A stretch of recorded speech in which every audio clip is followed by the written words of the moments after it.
fitness trener ili želite postati fitness trener, ključno je pitanje kako postati uspješan u fitness biznisu. Znači kako biti uspješan trener. Znači kako biti uspješan fitness trener. Znači postoji mnogo trenera koji su prosječni. Ako ste vi prosječni i želite postati bolji, postoje neke stvari koje možete napraviti da budete uspješni. Vrlo jednostavno, često pričam jednu priču. Znači, ljudi misle za neke poslove da su slabiji, manje vrijedni od drugih. Šta to znači? Znači, kad neko kaže da je, na primjer, bez uvrede frizer, on je bez veze. Nije bez veze. Možda je manje plaćen ili je podcijenjen ako radi u nekom shopping centru. A šta je, na primjer, frizer Davida Beckhama, koji je bolje plaćen i bolje cijenjen od svih nas. Znači, možete biti prošen ili možete biti majstor u svom poslu. To vrijedi za kuhara, vrijedi za pekara, vrijedi za bilo koga, vrijedi za fitness trenera. Znači, trebate se uzdignuti da budete bolji. I sad postoje načini koji su najbrži, najlakši i najefikasniji. Znači, vi možete lutat, čekat, možete kriviti druge, ali ako niste ništa poduzeli, neće se stvari promijeniti. Ako radite jedne te iste stvari, dobit ćete isti ishod, isti rezultat.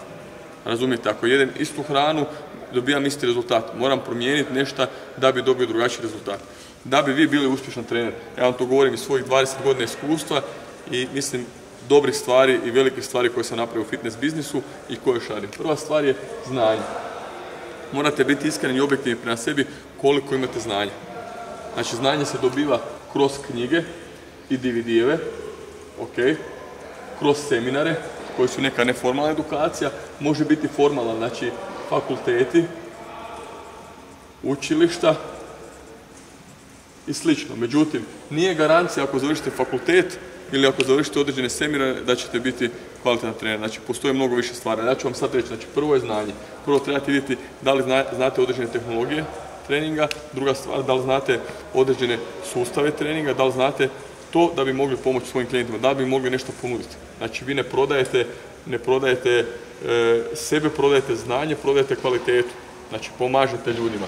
Znači, kroz to, znači, fakulteti, učilišta, seminari, knjige, DVD-evi, zatim vam treba mentor.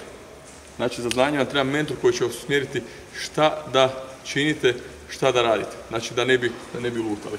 I naravno vam treba i u trenizi.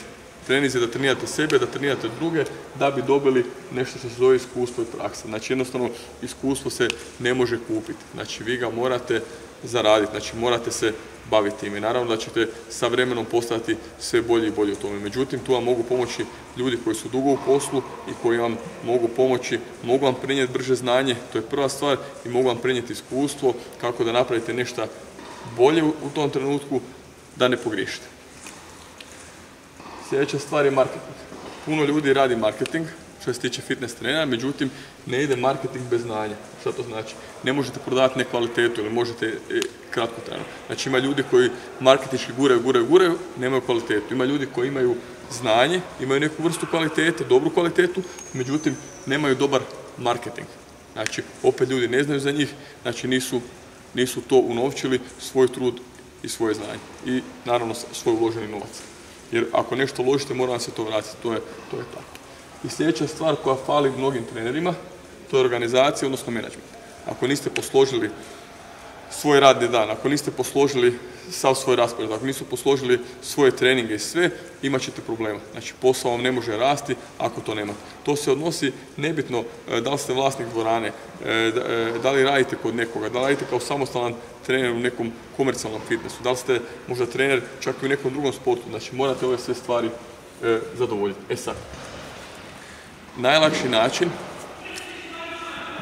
način je da angažirate ljude koji su dobri u tome. Znači, ja osobno vam mogu ponuditi znanje, mogu vam ponuditi iskustvo, mogu vam ponuditi praksu.